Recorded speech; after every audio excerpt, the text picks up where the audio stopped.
Hello and welcome to this first video of Hair, Hip and Sports project and my first video on YouTube ever. So I am going to admit upfront that I have no idea what I'm doing here. I'm just gonna record this video talking about the topic that I'm passionate about, showing some data and showing some clinical insights and thoughts that I'm having as a clinician with 15 years of experience. I'm recording this on my phone with some little Bluetooth microphones. I'm currently in my clinic. I'm gonna try different locations. I'm not gonna know what the editing is gonna look like. So I hope that this space is gonna be pretty inclusive, and I'm hoping that you can find any value in what I'm saying. In any case, today I would like to talk about high impact activities and their relationship with the bone density in women who do sports.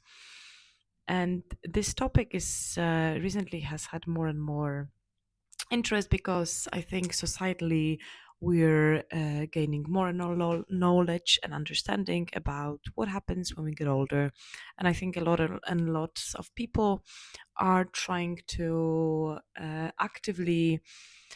proactively maybe try to control these processes. And there is all of this longevity medicine, starting this term longevity medicine is being used more and more often. Some even biohacking, which there's quite controversial term in my opinion. But women also start understanding that due to the specific hormonal balance that is happening when we are getting older, and in the perimenopause and menopause, we of course are losing estrogen, which affects our bone density in general. Losing bone density is also having some genetic background sometimes, so some of us are a bit more susceptible to that. But in any case, I think every single woman who is getting older is potentially should be interested in proactively increasing their bone density. So these are the conversations that I'm having in a clinic with women who do sports, with athletes, with women who maybe haven't done sports before but want to start. I see these women in my clinic as well. And one of the things that happens quite often is there is obviously conversation about how to do that. There is often these women have sought information elsewhere, maybe with the doctors, and uh, and there is increasing amount of talk about resistance and strength training, which is great because resistance training and strength training is exactly what we can do to increase this bone density. Now, from the biomechanical and almost from the more physiological perspective, it is also interesting to dive a little bit deeper in what this resistance training might mean and what kind of resistance exercises might be best for this bone density increase. Doing some kind of banded work or doing some kind of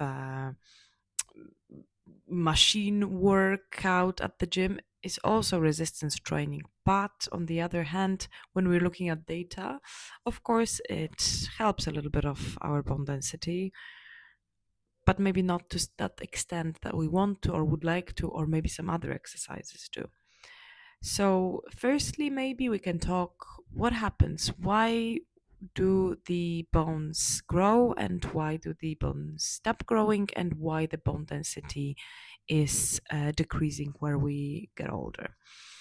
So, this is in a most general and simplified form.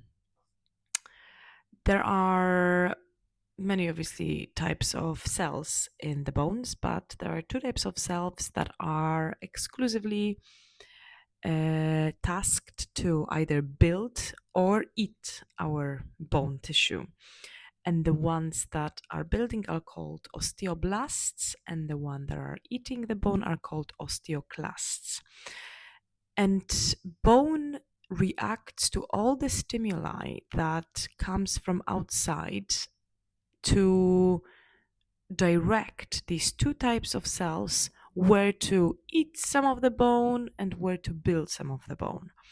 And now, when we're looking at lifespan, obviously, when we are children, and it doesn't matter if we're men or women, of course, children grow super fast, and that's why these tissues called osteoblasts, so the building ones, are like working crazy, and they are working as a response to the vector of force that it's put through the bone.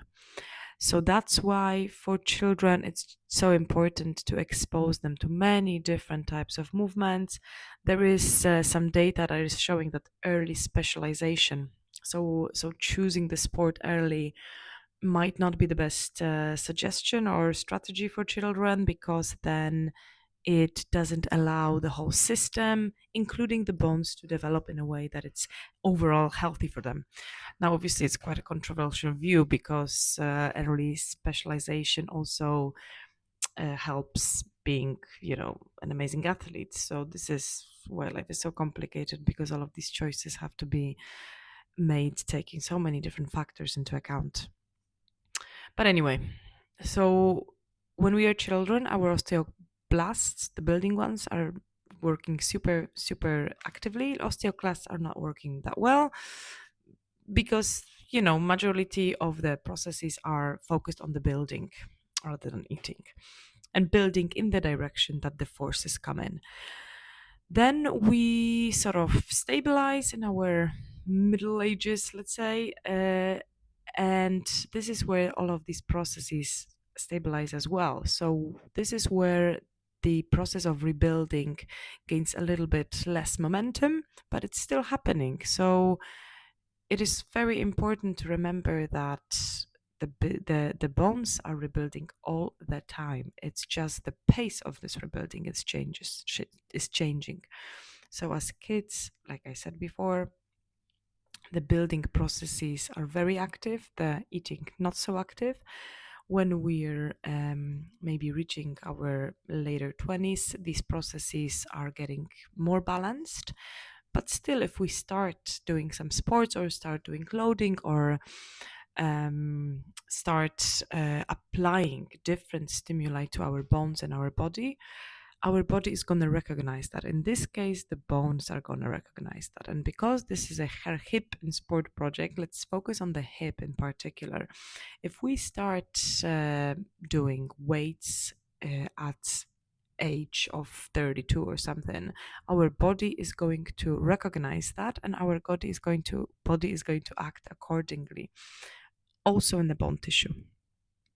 So what happens is we can affect that process of building, and that's what's happening when we stabilize. Now, in men, of course, the process of building the tissue, so the osteoblasts activity, is slowing down too, and osteoclast activity, so the ones eating the tissue, is increasing. This is what's happening in men, but this decrease is a little bit more gradual and a little bit less dramatic. Now, in women, because at some point our estrogen is levels are going down quite significantly, this hormonal imbalance affects our osteoblasts and osteoclasts activity pretty strongly. And we can see that, especially in the hip bone, the osteoclast activity increases quite significantly and osteoblast activity decreases. So again, what we're ending up with is a risk of relatively low bone density in our hip, which then can lead to fractures and stress fractures or other fractures, which is a very serious, potentially serious clinical situation. So, what can we do to firstly maybe prevent that from happening or decrease the risk of that happening? And B, even when we are at the age perimenopausal or postmenopausal, how can we affect this quality of our bones and bone density? And the good news is that, like I said before, the bones are rebuilding all the time until the day that we die. Of course, the pace of this is a bit slower, but they are working and they are rebuilding, which means that we can affect and impact that rebuild. And we know that there are certain things, certain forces in the world that are helping us with building the bone density and the bone tissue. Like I said before, this is typically resistance exercises and strength exercises, which is great. Now, if we look at the specific type of strength exercise, so axial loading being the loading that is given in the direction of the long bones, and this is ultimately a force vector of gravity. If you look at the human skeleton, we have got, if we particularly on the legs and particularly on the femur bone, you can see that this bone is very long in the gravity, in the gravitational force vector. This is exactly because the gravity is the main constant, well, the only constant force that we are subjected to throughout our whole life. And this is why genetically, but also later on throughout our lives, determined to start building this bone tissue within this long axis. And this is what I refer to axial loading. So axial loading exercises are really all of the exercises that predominantly include loading our body when we stand up and when we do squats or lunges or maybe deadlifts or whatever. Anything when we put the bar of our on our shoulders, for example. Axial loading, so this compressive force on our bones, is a great way to start building our bone tissue a bit more actively and start stimulating our osteoblasts to work a little bit faster and be more active. Of course, we can never go back to how it was as when we were children, but we can see that the bone density increases because our osteoblasts are getting more active, potentially. Now, what I would like to talk about today is the exercises that are high impact or potentially odd impact. So, first of all, let's define what is high impact and odd impact exercises. High impact exercises are ultimately whatever we do that includes jumping. All the dynamic, maybe bar squat jumps or plyometric box jumps are high impact exercises. Potentially, jogging and running can be also a high impact exercise. High impact is determined with the force being majority of the force being again is in this gravitational axis, so it's up and down force. And additionally to high impact force, we have got something called odd impact force. So we've also have a lot of impact, but the vector of force is maybe not fully in the gravitational axis, but it's a little bit off. So, for example, these are sports such as football or handball, where there is a lot of different cutting and pivoting as well, where there is quite a lot of impact, but in a different directions of forces. Low impact exercises would include things like swimming or cycling, because there is pretty much no little impact. And I think it's also important to start seeing that these impact exercises can be defined slightly differently to strength exercises, because again, swimming or cycling in particular, it's a good strengthening exercise for a lot of us, but it's not an impact exercise. So what can we see in data in association with hip bone density? Well, we can see in data there are particularly two papers that are looking at the hip bone density in women who are taking part in high impact, odd impact, or low impact exercises. And here I'm going to put some pictures or screenshots of this papers so that you can maybe have a look. And what we can see consistently is that high impact and odd impact exercises are associated with much higher bone density than low impact exercises. There is also some data looking at the axial loading, so no impact but axial loading. And it's also interesting to see that the loading in gravitational axis is also associated with higher bone density in the hip than low impact exercises such as swimming or cycling. So data is clear. Data shows us clearly that in order to build and maintain a high quality bone tissue, it is a great idea to do high impact or odd impact exercises. So this is data, this is research, and it's great to have that. Now, the challenge is that very often the women that I work with in clinic are, to say the least, apprehensive to do these kind of exercises, particularly when they are perimenopausal or menopausal. They are aware about their lower bone density. They are aware about their potential increased risk of fractures and stress fractures as well. They see these impact exercises as a risk and they prefer not to do it. And there is a general feeling within the patients of mine that I work with that loading, axial loading, so this gravitational force loading, not even mentioning the plyometric jumping or doing some kind of other high impact activities, such as squat jumps with a bar on your shoulders, is met with a lot of fear. And it's a very interesting topic, I think, because very often this fear is coming from raising awareness of low bone density and of the fact that menopause typically causes or increases the risk rather of low bone density.